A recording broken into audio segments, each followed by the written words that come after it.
একবার ভাবুন তো, যদি গল্পের বই লেখা চরিত্ররা জীবন্ত হয়ে ওঠে এবং আপনার চোখের সামনে হাজির হয়, তাহলে কেমন হবে? হ্যাঁ ভিউয়ার্স, আজকে যে সিনেমার গল্পটি আপনাদের শোনাবো তার কাহিনীটি অনেকটা ঠিক এই রকম। আপনারা যারা রহস্য ও অ্যাডভেঞ্চার প্রিয় মানুষ রয়েছেন, আশা করি তাদের এই গল্পটি ভালোই লাগবে। তো আজকে সিনেমার নাম হচ্ছে গুজবাম্পস। মুভির শুরুতে আমরা দেখি বাবার মৃত্যুর পর জ্যাক তার মায়ের সাথে নিউ ইয়র্ক থেকে মেডিসিন নামক একটি ছোট শহরে চলে আসে। সেখানকার হাই স্কুলের ভাইস প্রিন্সিপাল হিসেবে তার মা জয়েন করে। এরপর জ্যাকের পরিচয় হয় প্রতিবেশী হিনার সাথে। হিনা ছিল খুবই সুন্দরী এবং ফ্রেন্ডলি, কিন্তু তার বাবা ছিল সম্পূর্ণ বিপরীত। সে হিনাকে কারোর সাথে মিশতে দিত না এবং জ্যাককে সে তার মেয়ে থেকে দূরে থাকতে বলে। জ্যাকের কাছে লোকটি খুব মিস্টিরিয়াস মনে হয়। পরের দিন জ্যাক তার নতুন স্কুলে যায়, যেখানকার ভাইস প্রিন্সিপাল হিসেবে তার মা জয়েন করেছে। প্রথম দিন জ্যাম্প নামে একটি ছেলের সাথে জ্যাকের বন্ধুত্ব হয়। জ্যাম্প ছিল একটু ভোলা ভালা স্বভাবের। সেদিন রাতে হিনার সাথে জ্যাকের আবার দেখা হয় এবং হিনা জ্যাককে একটি পরিত্যক্ত পার্কে ঘুরতে নিয়ে যায়, যেটি ছিল খুবই সুন্দর।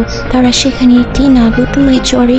জ্যাক প্রথমে ভয় পেল, পরে খুব এনজয় করে। নাবতুলে বসে তারা একে অন্যের সম্পর্কে জানতে পারে। বাড়ি ফেরার সময় তারা হেনার বাবার সামনে গিয়ে পড়ে আর জ্যাককে শেষবারের মতো ওয়ার্নিং দেয়। সেদিন রাতে হেনার বাবা হেনাকে খুব বকাবকি করে এবং হেনা চিৎকারের শব্দ জ্যাক শুনতে পায়। জ্যাক ভাবে হেনা বিপদে আছে, তাই সে হেনাকে উদ্ধারের জন্য তার বাড়িতে যাওয়ার কথা ভাবি। তার মাথায় একটা আইডিয়া আসে। জ্যাক মিথ্যে ফোন কল দিয়ে হেনার বাবাকে বাড়ির বাইরে বের করে দেয় এবং তার বন্ধু চ্যাম্পের সাহায্য নিয়ে হেনাদের বাড়িতে ঢুকে পড়ে। তারপর ঘরে গিয়ে তারা আলমারি ভর্তি নানান রকম বই দেখতে পায়, যেগুলো ছিল আইনস্টাইন নামক একজন লেখকের এবং সবই ছিল লাভ করা। কৌতূহলবশত তারা টেবিলের উপরে রাখা চাবির মাধ্যমে একটি বই আনলো। পরে ঠিক এই সময় হেনা ঘরে ঢোকে আর তাকে দেখে তারা আচমকা দুজনে ভয় পেয়ে যায় আর হাতে থাকা বইটি মাটিতে পড়ে গিয়ে খুলে যায়। হঠাৎই একটি আশ্চর্য কাণ্ড ঘটতে শুরু করে। বইয়ের মধ্যে থেকে একটি ধোঁয়ার কুণ্ডলে বের হতে থাকে আর সেখান থেকে আবির্ভাব হয় বিশাল দেহি দানব স্নোম্যানের। ঘর বাড়ি তছনছ করে স্নোম্যান বাইরে বেরিয়ে পড়ে। হেনা ও জ্যাকরা তার পিছু পিছু যায় তাকে বইয়ের মধ্যে পুনরায় ফিরিয়ে আনার জন্য, কিন্তু তারা ব্যর্থ হয়। অবশেষে হেনার বাবা এসে স্নোম্যানকে বইয়ের মধ্যে ফিরিয়ে আনতে সক্ষম হয়। এরপর জ্যাক এসবের কারণ কি জানতে চাইলে হেনার বাবা বলতে শুরু করেন তিনি স্বীকার করে নিতে বাধ্য হন যে তিনি হলেন এই বইগুলির লেখক স্বয়ং আইনস্টাইন। ছেলেবেলায় তার অ্যালার্জি থাকার কারণে সে বাড়ি থেকে বেরোতো না। অন্য ছেলেরা তার বাড়ির জানালায় পাথর ছুঁড়ে তাকে বিরক্ত করত। সে ভীষণ একা বোধ করত। তখন সে একাকিত্ব কাটানোর জন্য বিভিন্ন আজগুবি গল্প লিখতে শুরু করে। গল্পের চরিত্রে রাক্ষস, দানব ইত্যাদিকে সে তার বন্ধু বানিয়ে নেয়। কিন্তু একটা সময় পর দেখা যায় যে তার লেখা চরিত্রগুলি জীবন্ত হয়ে বইয়ের বাইরে বেরিয়ে আসতে শুরু করেছে। এজন্য সে তার সমস্ত বইকে লক করে রাখত।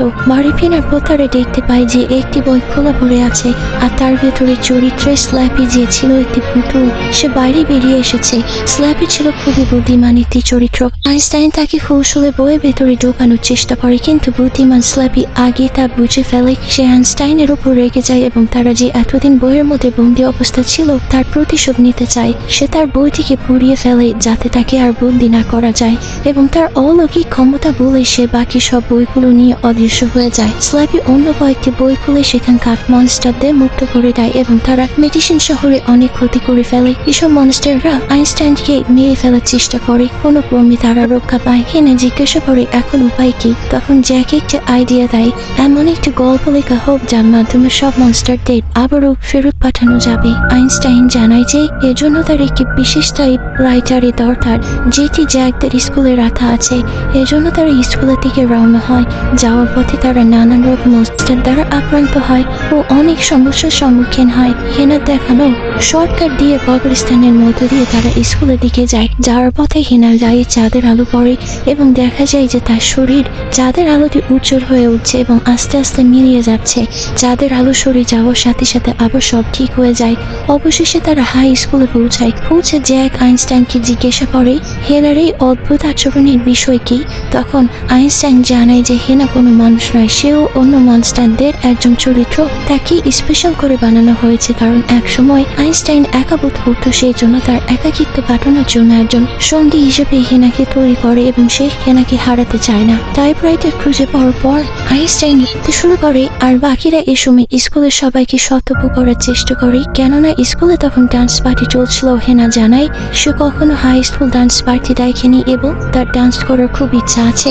জ্যাকরা তখন সবাইকে সতর্ক করার চেষ্টা করে জানায় যে সারা শহর মনস্টারদের কবলে, একমাত্র তারাই এখন সুরক্ষিত আছে, কিন্তু তাদের কথা কেউ বিশ্বাস করে না। যতক্ষণ না কোনো মনস্টার তাদের উপর আক্রমণ করে, সবাই ভয়ে ছোটাছুটি করতে শুরু করে দেয়। স্ল্যাপি বাকি মনস্টারদের বই থেকে মুক্ত করে দেয় এবং সে সব বইগুলো পুড়িয়ে নষ্ট করে দেয়। সব মনস্টার মিলে স্কুলের উপর হামলা শুরু করে।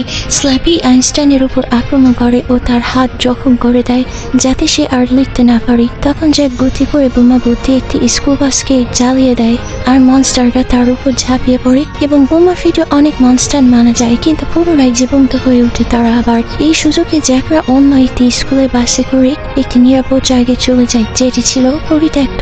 এরপর আইনস্টাইনের হাত যখন থাকে সে মুখে বলতে থাকে আর জ্যাক টাইপরাইটারে লিখতে থাকে, কিন্তু লেখা শেষ করার আগে স্ল্যাপি সেখানে পৌঁছায় এবং একটি বই খুলে বিশেষ একটি মনস্টারকে মুক্ত করে যে তার সামনে সবাইকে তার মধ্যে জেনে নেয়। স্ল্যাপি এতদিন বইয়ের মধ্যে আটকে থাকার প্রতিশোধ নেওয়ার জন্য আইনস্টাইনকে শাস্তি দিতে চায়, তাকে বোঝাতে চায় যে বইয়ের মধ্যে আটকে থাকতে তার কতটা কষ্ট হয়েছিল। আইনস্টাইন জ্যাককে লেখাটি শেষ করার কথা বলে নিজে মনস্টারের মোকাবেলা করতে যায়। এদিকে জ্যাকরা উঁচু নাগরদোলার উপরে উঠে লেখা চালাতে থাকে, অন্যদিকে আইনস্টাইন মনস্টার তার মধ্যে জেনে নেয় ও মেরে ফেলার চেষ্টা করে। জ্যাক লেখা শেষ করে সেখানে লেখা ছিল যে আইনস্টাইনের লেখা সমস্ত চরিত্র একে একে বইয়ের মধ্যে ঢুকে মিলে যাবে। টাইপরাইটারের মধ্যে থেকে পেস্টি নিয়ে একটি বইয়ের মধ্যে রেখে দেয়। তারা এই সময় কয়েকটি মনস্টার তাদের আক্রমণ করে। শেষ মুহূর্তে বইটি খোলার সময় যাকে মনে পড়ে অন্য সব মাস্টারের সাথে হিনা ও বইয়ের মধ্যে ঢুকে যাবে, যেহেতু সেও একটি কাল্পনিক চরিত্র যাকে নাকি খুব ভালোবাসত, তাই সে বই খুলতে দ্বিধাবোধ করে। তখন হেনা জানায় যে সে সব কিছু জানে এবং এছাড়া আর কোনো উপায় নেই। হেনা বইটি নিজের হাতে খুলে দেয় আর একে একে সব মনস্টার বইয়ের মধ্যে ফিরে যেতে থাকে। জ্যাকে নাকি জাপটে ধরে থাকে। হেনা জানায় যে সেও জ্যাককে খুব মিস করবে, সে জ্যাককে ভুলে যেতে বলে। এরপরে হেনা দেহ আস্তে আস্তে মিলিয়ে যেতে থাকে ও এক সময় পুরোটা বইয়ের মধ্যে চলে যায়।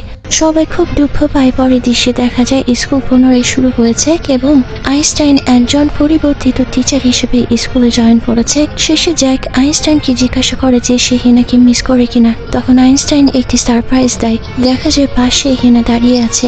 আইনস্টাইন বলে যেহেতু সবাই হেনাকে মিস করছিল তাই সে আরেকটি নতুন বই লিখেছে যেখানে হেনাকে ফিরিয়ে আনা হয়েছে। জ্যাক খুব খুশি হয় ও দুজন মিলে গল্প করতে থাকে। এরপর দেখা যায় আইনস্টাইনের টাইপরাইটারটি নিজে নিজে লেখা হচ্ছে।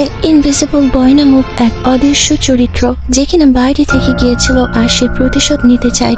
এভাবেই সিনেমার পরিচালক পরবর্তী পর্বের জন্য একটি সূত্র রেখে গিয়েছেন। তো ভিউয়ার্স, সিনেমার গল্পটি আপনাদের কেমন লাগলো? এছাড়া এই সিনেমার পরবর্তী পার্টটি দেখতে চাইলে কমেন্ট করে জানাবেন।